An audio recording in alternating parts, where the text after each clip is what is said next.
إن الحمد لله الذي نحمده ونستعينه ونستغفره ونستهديه ونتوب إليه ونعوذ به من شرور أنفسنا وسيئات أعمالنا من يهده الله فلا مضل له ومن يضلله فلا هادي له أشهد أن لا إله إلا الله وحده لا شريك له وأشهد أن سيدنا محمدا عبده ورسوله وخليله وصفيه لا رسول ولا نبي بعده.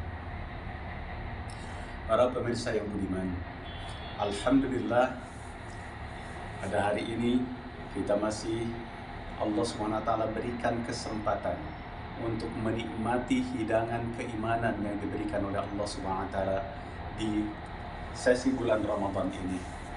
Allah SWT telah curahkan nikmat, salah satu nikmat terbaiknya, yaitu nikmat kita berada di bulan Ramadan, yang mana nikmat ini tidak Allah SWT berikan kepada setiap hambanya.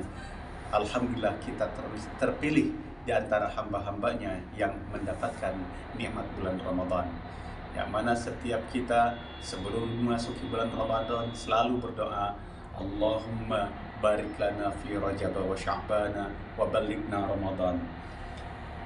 Setelahnya tiba di bulan Ramadan, tentunya tidak ada alasan bagi kita untuk bermalas-malasan. Justru bulan Ramadan saatnya kita untuk meningkatkan produktivitas kita.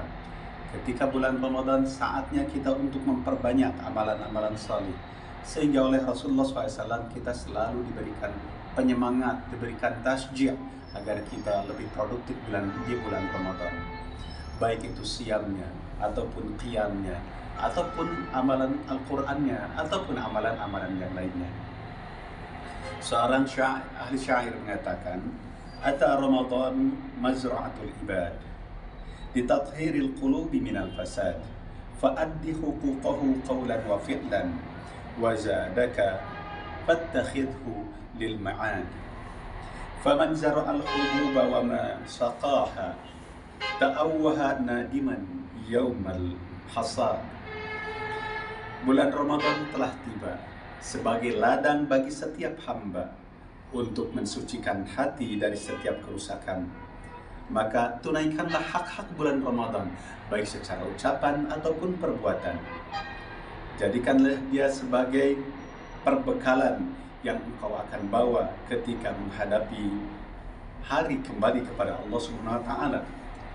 Maka barang siapa yang menanam akan tetapi dia tidak menyiraminya, maka dia akan tiba pada saat panen nanti akan menyesali atas perbuatannya.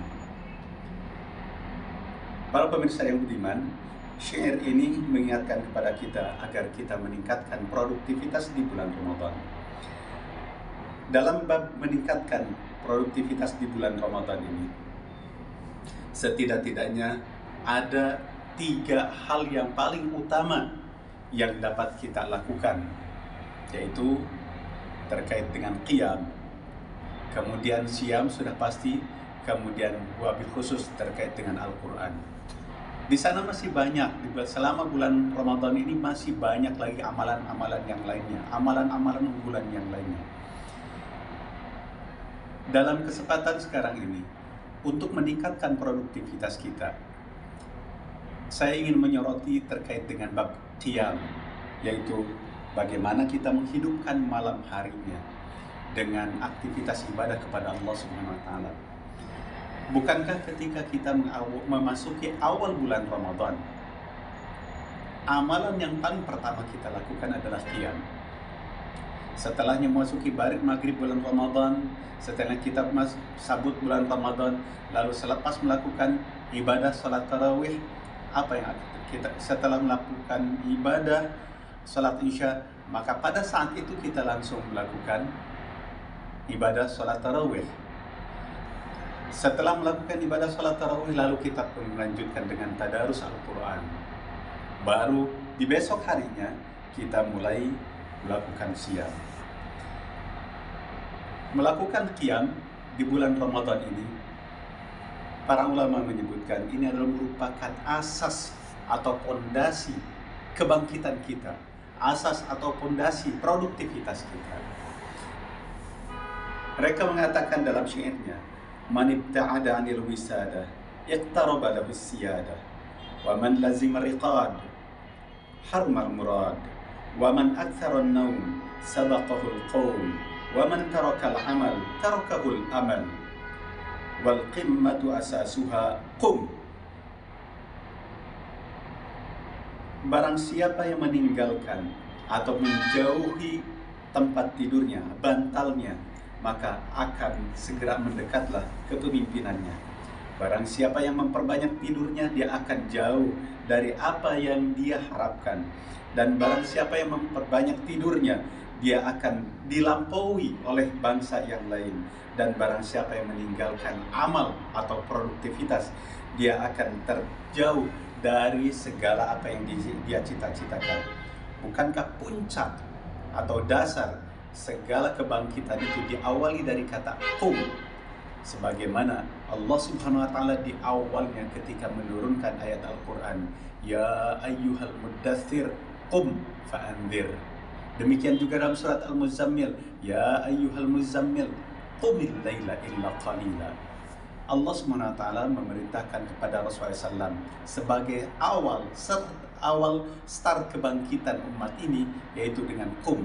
Bagaimana Rasulullah SAW disuruh bangkit, bagaimana Rasulullah SAW disuruh bangkit untuk segera bangkit memberikan indar, peringatan kepada umat ini. Sehingga dari situlah start kebangkitan umat, dakwah Rasulullah SAW tersebar ke seluruh dunia, dan akhirnya hidayah itu sampai ke dalam hati kita. Berkenaan dengan qiyam ini, tentunya Rasulullah SAW selalu mengingatkan betapa setiap umat ini agar mementingkan berkenaan dengan qiyam. Oleh karenanya di dalam hadisnya Rasulullah SAW berkenaan ibadah bulan Ramadan, man shoma ramadhana imanan wa ihtisaban ghufira lahu ma taqaddama min dhanbi. Di hadis yang lainnya, wa man qama ramadhana imanan wa ihtisaban ghufira lahu ma taqaddama min dhanbi. Semoga kita di bulan Ramadan ini dapat meningkatkan produktivitas kita, dapat meningkatkan seluruh aktivitas ibadah kita, dan Allah SWT mencatatkan kita termasuk di antara hamba yang mengaktifkan bulan Ramadan ini demi kebangkitan umat ini. Hadanallahu wa iyyakum ila sabil. Assalamualaikum warahmatullahi wabarakatuh.